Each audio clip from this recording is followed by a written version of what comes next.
原标题：晚清千奇百怪的交通工具，见过3个以上，算你赢。晚清处于由古代向近代转型的过程中，交通工具本文仅谈论陆上交通工具方面，正体现了新旧交替的特点。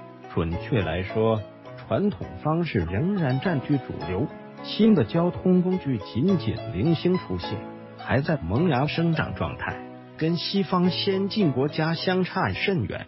晚清妇女骑着可爱的小毛驴，毛驴性格温顺，在农村既可以托运物品，也能载人出门。女子乘坐独轮车出行，独轮车是我国古代农村中应用相当普遍的一种交通运输工具，既能载人，也能运货物。它最大的特点是中间只有一个车轮，一般由一个人推动，在狭窄的小路上行走最为轻便。独轮车历史悠久，早在2世纪汉朝墓地壁画及砖木浮雕中就有发现。1906年，北京的4台官轿。清朝对轿子的使用有明确的等级规定，比如3品以上的官员出行方可坐绿大轿，3品以下则坐蓝轿。一般百姓不能乘坐泥塑料的轿子，京城1、2品大员只能乘4人抬的轿子，出京则可乘8人抬。普通人家很少有轿子的，因为长期雇佣轿夫成本很高，必要的时候都是租赁。1879年，北京街头的骆驼是常用的运输工具，尤其是在北方，既能载人也能运送货物，更重要的是能够长途跋涉。清朝时期，在北京与蒙古、西北地区之间的商贸往来，如果没有骆驼，将会大打折扣。因此，商人的驼队是老北京的一道特殊景观。1907年，上海的人力车。1870年代，晚清的租界最先从日本引进了这种载客的人力车。它的机械构造简单、廉价、快捷、方便、省力的特征，使它迅速普及，一定程度上实现了对轿子、马车等的超越，推动了近代城市的交通革命，由此也在城市形成了人力车夫这个职业。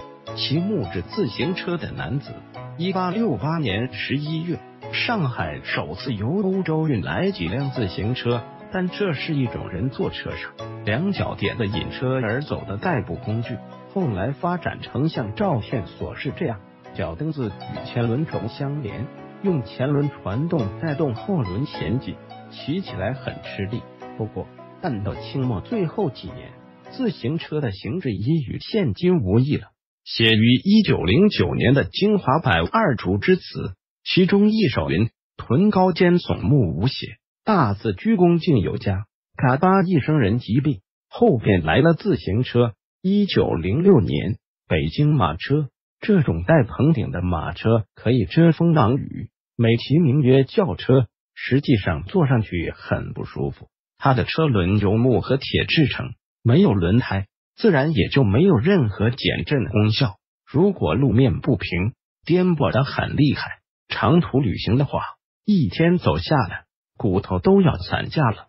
行走中的驼轿即驮在骡马背上的轿子，是人抬轿的改进版。驼轿的轿杆固定在骡马的背上，轿厢比人抬轿更宽敞，也能走更远的路。人坐在轿子里，就可以吆喝着骡马前行，比人抬轿成本低，效率高。清末民初的北方非常流行。1905年到1909年间，京张铁路线上一景。1870年代初，李鸿章向慈禧太后提出修建铁路的主张，遭到普遍反对。晚清朝廷在要不要修铁路这个问题上争论了将近20年，方才认识到新修铁路的必要性。1889年，慈禧下发懿旨，明令海军衙门主持修建铁路事宜。这是1907年，北京到巴黎汽车拉力赛的一辆汽车在北京街上的情景。汽车最早出现于上海租界。1902年，袁世凯买了一辆汽车送给慈禧太后。1903年以后，上海也陆续出现了从事汽车或零部件销售、汽车出租的洋行。返回搜狐，查看更多责任编辑。